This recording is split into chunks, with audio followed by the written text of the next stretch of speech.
Halo pecinta drama, kali ini kita akan bahas mengenai alur cerita drama Revenge of Other episode 3.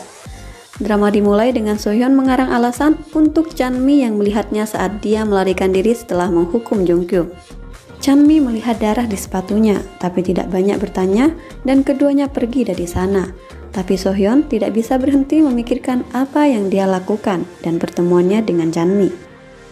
Keesokan harinya, keduanya bertemu lagi saat mereka datang untuk menemui orang yang mereka cintai di tempat peristirahatan mereka. Sohyun memberitahunya tentang saudaranya yang bunuh diri karena perundungan yang parah, dan Chanmi mengatakan kepadanya bahwa dia adalah saudara kembar Wonsok. Di sekolah, semua siswa bersorak senang karena Jungkyung pergi dari sekolah dan meneriakinya untuk tidak pernah kembali. Sohyun pergi menemui ayah Sonha dan mengambil bayaran yang dijanjikan.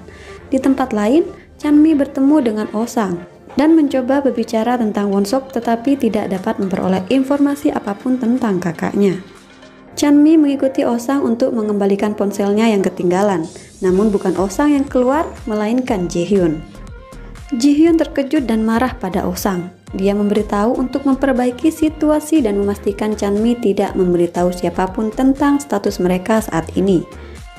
Keesokan harinya, Osang memberitahu Chanmi bahwa Jisung adalah saudara tirinya dan memintanya untuk tidak memberitahu siapapun tentang hal ini karena keduanya saling membenci. Detektif kembali ke sekolah bersama Jungkyung untuk menyelidiki penyerangan terhadapnya. Saat melihat CCTV, mereka melihat seorang siswi berhenti di depan tempat pelaku yang terlihat melompati tembok dan mengenalinya sebagai Chanmi. Chanmi mencurigai Sohyun dan berpikir bahwa dialah yang mungkin berada di balik kematian Wonsok.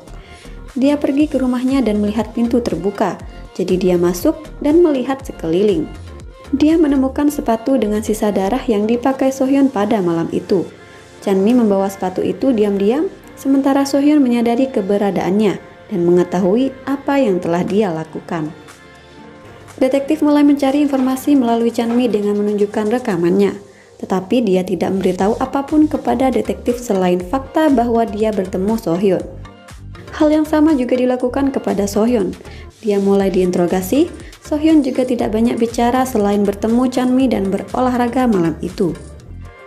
Keesokan harinya, Chanmi mengembalikan sepatu itu ke Sohyun dan meminta maaf atas apa yang dia lakukan.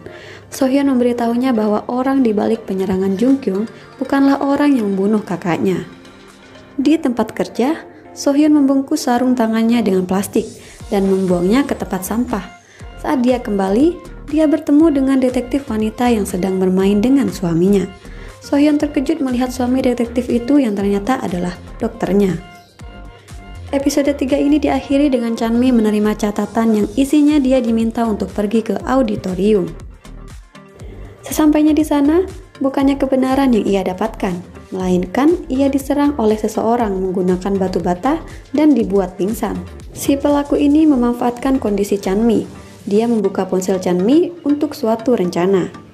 Jaebum yang menemukan Chanmi pingsan dan dia membawanya ke rumah sakit. Namun, yang tidak mereka ketahui adalah seseorang telah menggunakan Chanmi untuk menyerang Jihyun. Keesokan harinya, foto Jihyun yang tidak senonoh beredar di sekolah dan dia mengetahui bahwa orang yang memulai ini tidak lain adalah Chanmi. Ketika dia melihat Chanmi masuk, dia menamparnya tanpa memberinya kesempatan untuk menjelaskan apapun. Dia ingin menamparnya lagi, tetapi Sohyun segera datang dan membawanya pergi. Episode ini membuka kembali keinginan Chanmi untuk mencari pembunuh kakaknya. Walaupun sebelumnya ia masih ragu untuk melakukannya setelah mengetahui orang seperti apa kakaknya. Namun, lagi-lagi episode ini mengembalikan kekuatan Chanmi seperti sebelumnya. Drama ini masih penuh teka-teki dan tentunya semakin menarik untuk ditonton. Aku pribadi masih sangat penasaran tentang Osang. Apa hanya aku yang curiga bahwa Osang yang melakukan ini pada Chanmi dan Jihyun? Menurut kalian siapakah pelakunya? Jangan lupa tulis di kolom komentar ya. Oke, segitu dulu pembahasan kali ini. Sampai jumpa di video selanjutnya.